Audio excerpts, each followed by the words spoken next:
This week on Hermitcraft, everyone goes clubbing. Welcome to the Hermitcraft Recap. My name is Pixelriffs, our writer is ZloyXP, and our job for the recap is about to get a tiny bit more complicated because we have two members of the server returning to regular Hermitcraft uploads.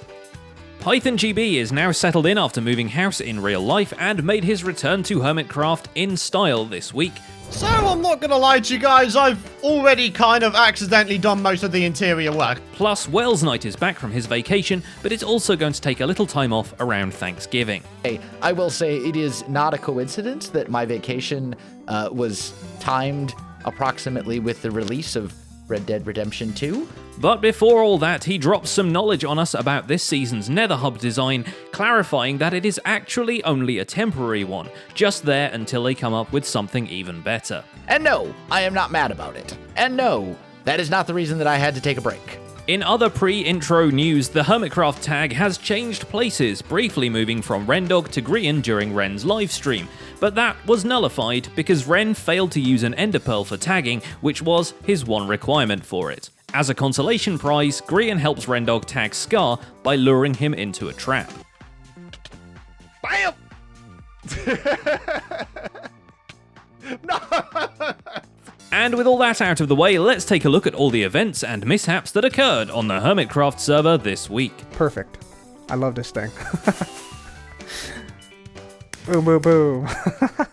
Starting with golf, which is not a hermit, mind you, but is actually an event, or a mishap, depending on who you ask.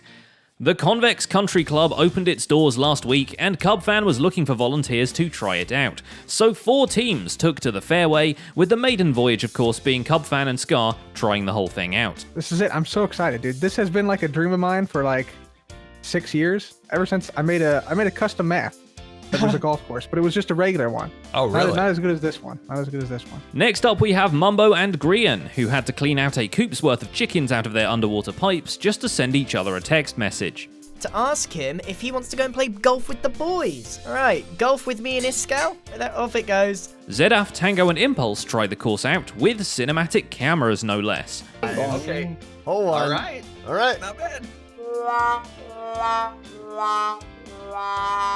And somewhere in between, False Symmetry and Cub played a friendly round together just to shoot some material for Cubfan's Golf Club promo video. Do you want to escape your big city life? Well, look no further than Corp Country Club. Built directly through a village just because we could, this championship caliber course offers both a challenge for professionals and a fun experience for beginners. Club memberships are now being accepted and discounts are available for Corp shareholders. Cub owes us 10 diamonds for showing this in our show. Clearly he can afford that, what with him giving away a whole beacon to the first person to get a hole-in-one on one of the holes. At this rate, even that is barely a dent in the Corp treasury, considering the membership fees for the club are sky high, but of course there are discounts available for Corp shareholders. Which brings us to the stock exchange, where, in an attempt to stop people from constantly selling their shares, Doc and Ren introduce shareholder perks. All right, because cashing out is not advised. It might result in bankruptcy. I mean, It's basically a merge between the Hermit Street and Impulse's Season Pass idea, where additional bonuses are meant to get people to buy more shares and raise the company's stock price. You know, dynamic market economics here. Things automatically happening.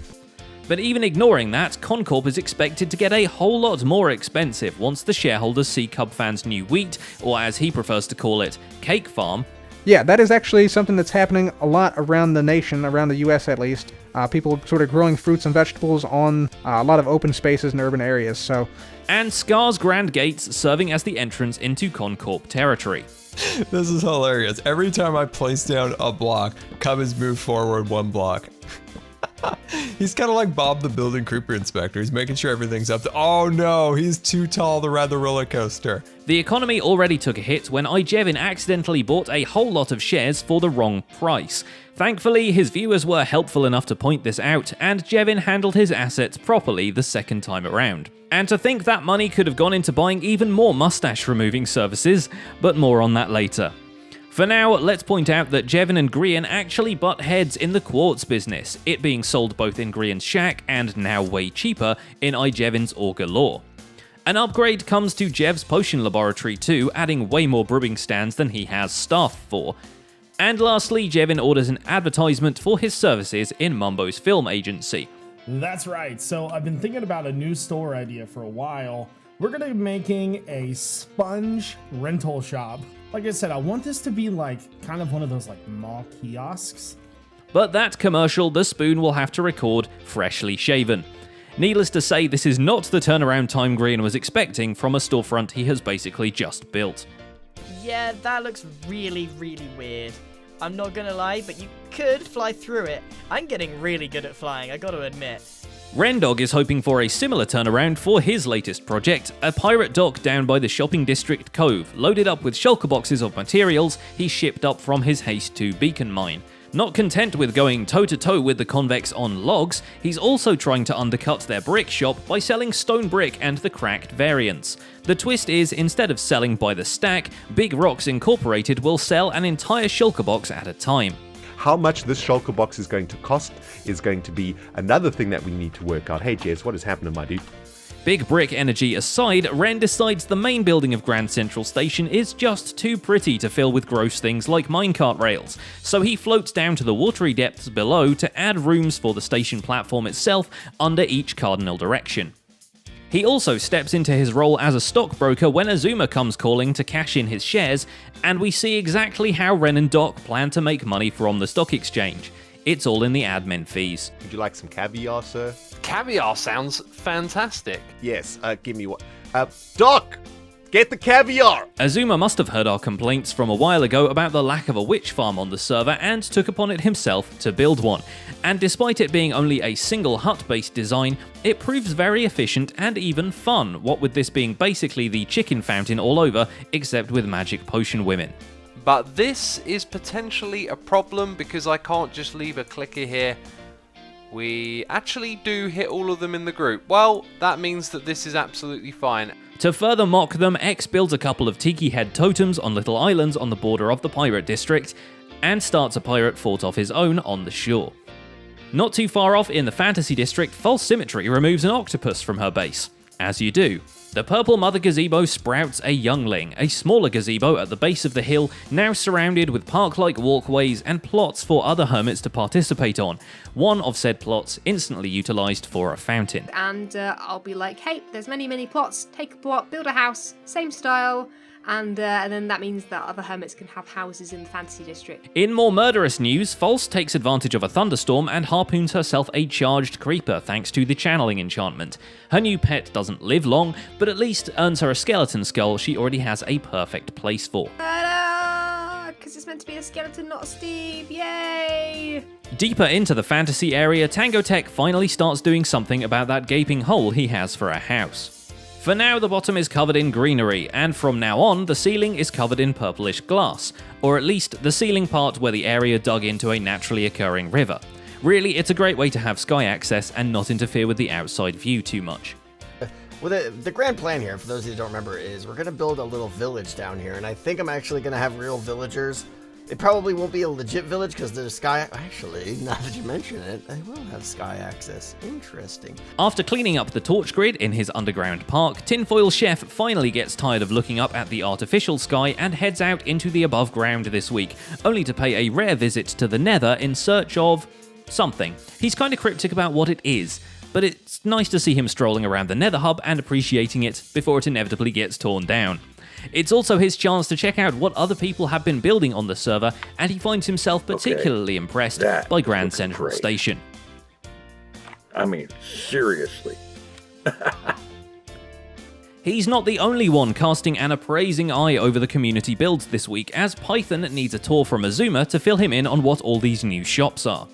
Welcome to Stash for Cash. We'll take away Mumbo Stash for your cash.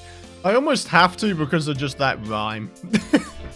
But once he's gotten reacquainted with the shopping district, Python heads back to his modern seafront area to do some much-needed interior design, setting up some paths and railings, and constructing a new white concrete house for Zedaf's donkey to live in. Doc M is also laying down his fair share of white concrete, planning to convert his Simon project into the centerpiece of a high-concept Redstoner for hire shop. To show off his other talents, he demonstrates how TNT can be used to not blow up an ender chest, and how it can be used to blow up a block swapper if you put too much glass in it by mistake. Well, Guess we need to do a take 2. But he also raised $40,000 for charity this week, so who's the idiot now? In here, you can press the button, some crazy magic happens to be like, what the heck? TNT right in front of me, but for some reason, nothing damaged. While we're breaking redstone, Joe Hills encounters a minor issue with Impulse SV's Minecart Elevator. So here's what we're going to do. We're going to go to Isuma's really slow skeleton farm, and we're going to kill some skeletons there, because I at least know how that thing works. But he puts that aside in favor of a more horizontal minecart transport, a station. He claims a station, specifically the northern station, where the rumors are that a North Pole district is planned for the upcoming festive season. Joe spends some time clearing some trees from the track, but makes up for this deforestation by growing an enormous tree which he plans to build the station inside, so future passengers can ride the train directly into Christmas. But it wouldn't be Christmas without a whole lot of sugar, something 2 members of the server have a wholesale solution to this week. The first is Mambo, who, when he isn't off playing golf with Grian and Iskal, builds Nembon's sugarcane farm in the shadow of his giant storage ball. It gets up and running in a single episode, which, for once, isn't titled It Works in all caps. He went with Really Big Farm instead. And finally there's Impulse, who also built Nembon's farm, only hold my beer levels of big.